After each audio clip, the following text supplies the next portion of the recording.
Hey ladies and gentlemen, Stephen here from Redolessence. Welcome back, and today we'll be discussing 10 cheap fragrances that smell expensive, so make sure to stay tuned.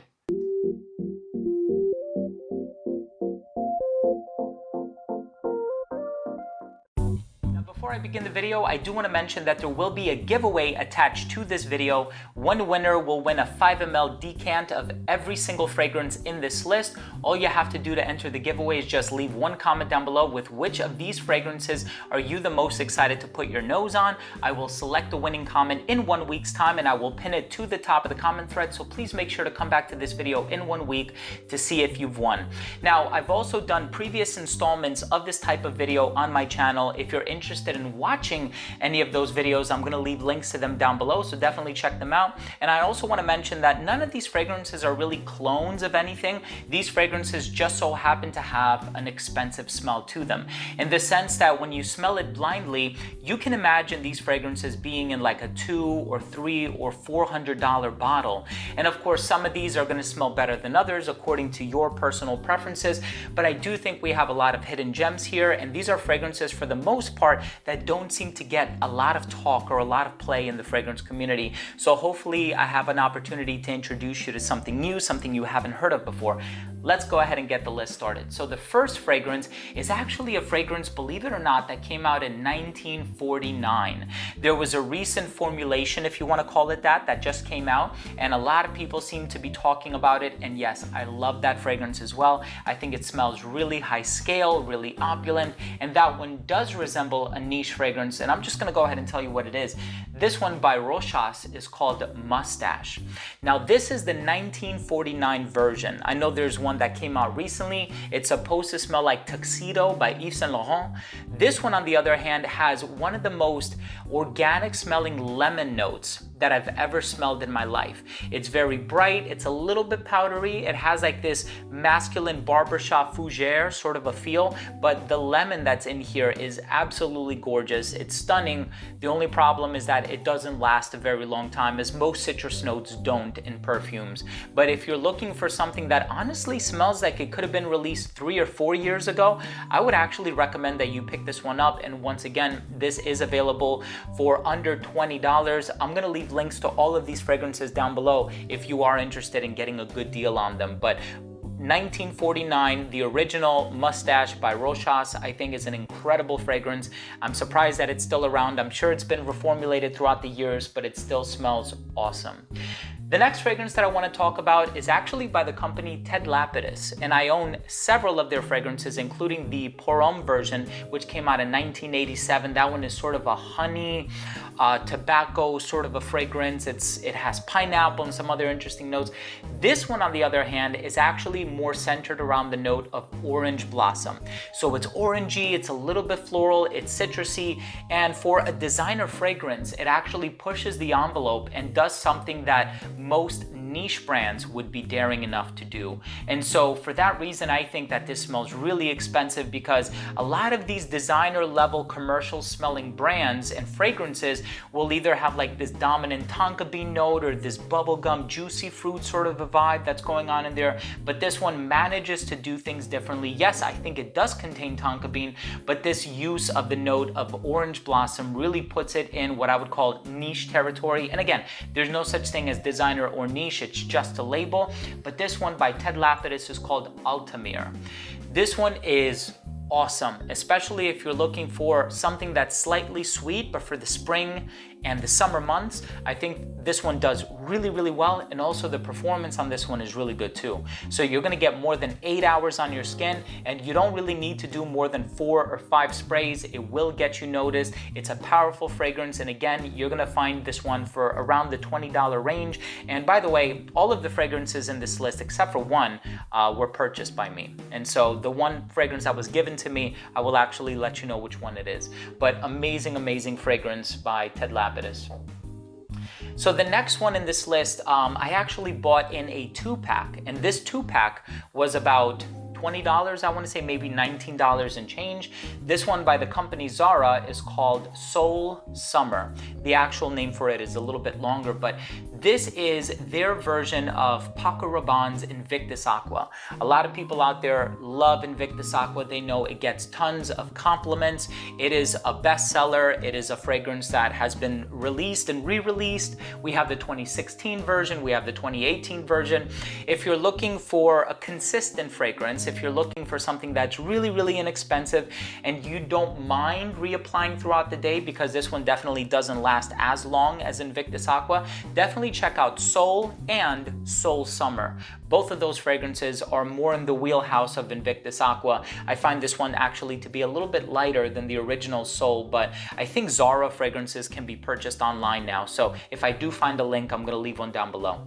The next fragrance in this list really surprised me because the bottle caught my attention initially, and when I smelled it, I said, wait a second, I can actually connect this to another fragrance that I have in my collection, one that I've been wearing for many, many years now, and one that is highly reputable and has been spoken about quite often in the online community.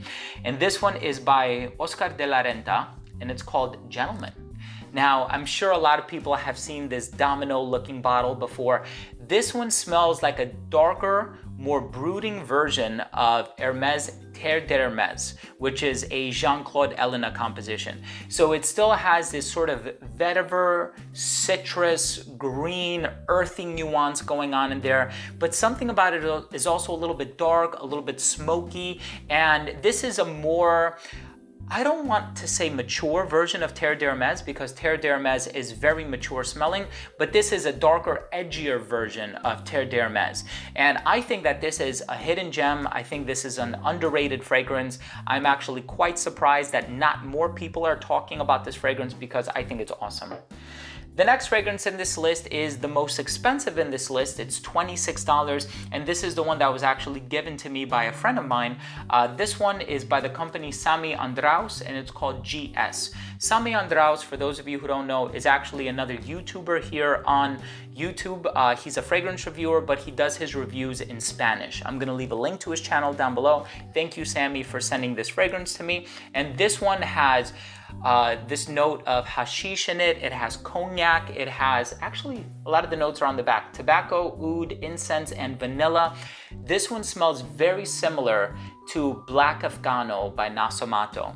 It's dark, it's brooding, it's edgy, very much like this one, except this one is more on the gothic side of things, right? This is like a very sort of well-dressed gentleman, sort of like a James Bond character. This is more of like a Batman character. And so take of that what you will.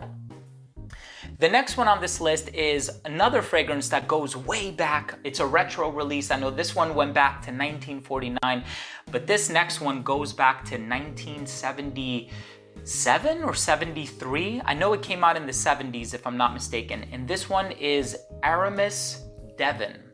Now, the thing about this one, and the reason why I say this smells expensive, but I also have to caution you at the same time, this one smells expensive because it actually reminds me of Vert d'Encens by Tom Ford. And I actually wouldn't be surprised if Tom Ford's Vert d'Encens took some inspiration from this fragrance, because this is a classic. However, this one dries down to this animalic note that turns a lot of people off.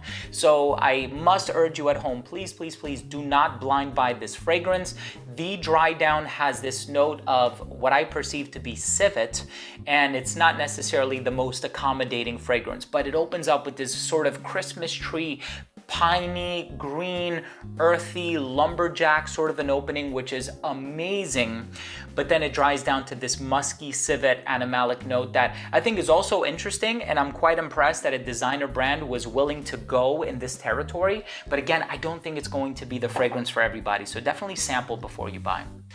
The next fragrance on this list is another one that I think picked up a little bit of steam initially, and then it sort of started to die down.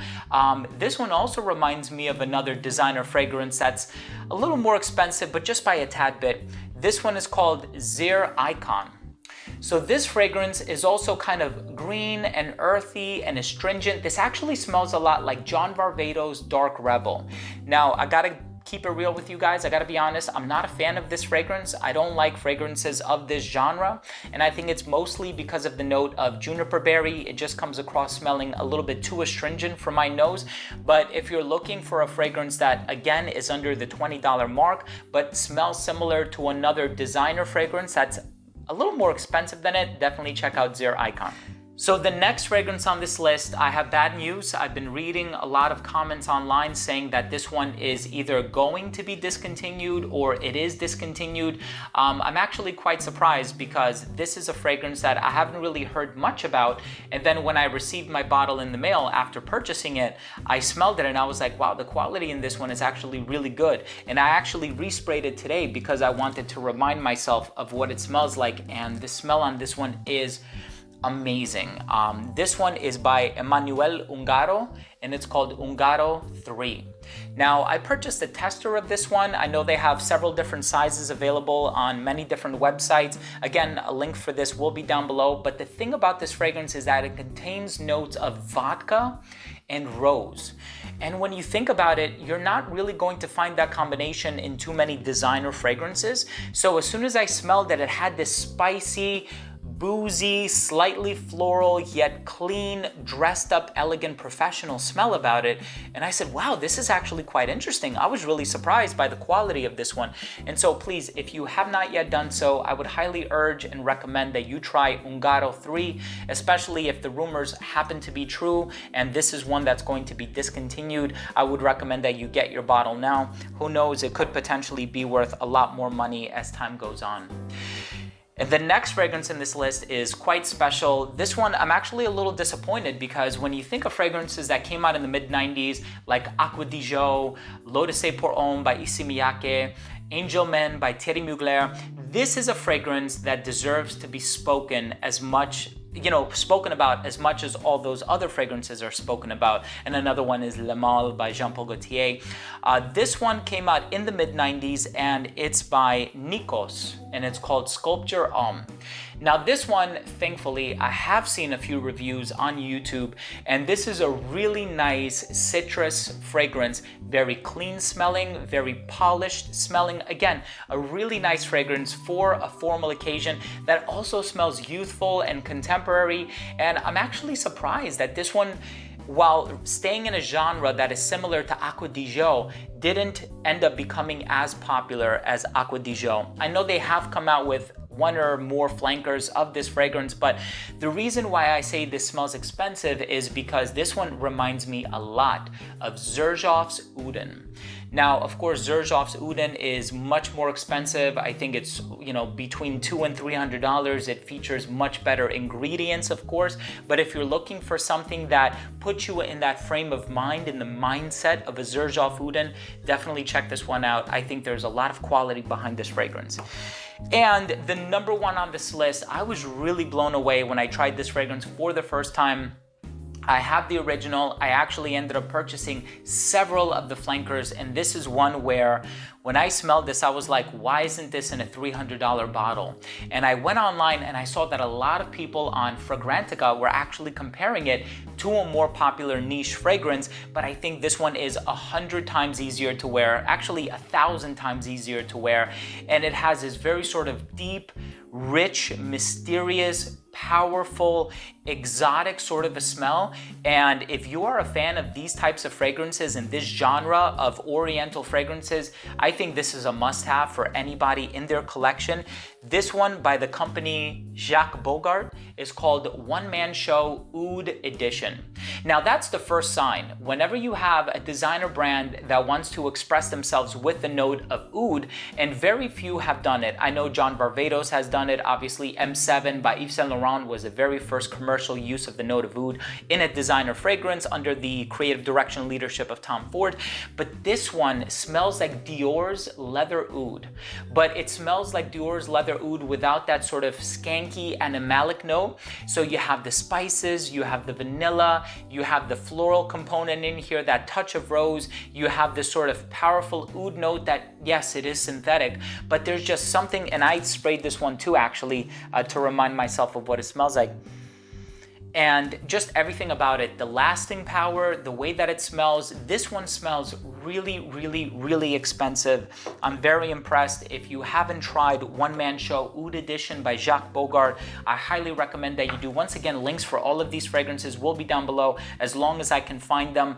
The only one that I'm really gonna have to search for, I think, is the Zara fragrance. But there you have it, ladies and gentlemen. These were 10 expensive or 10 cheap fragrances that smell expensive. But honestly, you know, if you told somebody that, hey, I'm wearing a fragrance that is quite expensive, just by smelling it off you, they'd believe it. Especially if you just applied it as well. It's in the opening of the fragrance. You really have that complete olfactory picture. I think you're bound to impress a lot of people. So there you have it, ladies and gentlemen. Thank you so much for tuning in. I really do appreciate it. These have been 10 cheap fragrances that smell expensive. Please also go ahead and enter the giveaway. Leave a comment down below. Tell me which of these 10 fragrances would you be the most excited to try. And I'm going to pick the winning comment in 1 week's time.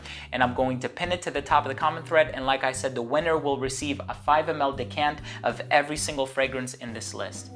Thanks again for watching. I love you all, and we'll see you next time. Bye.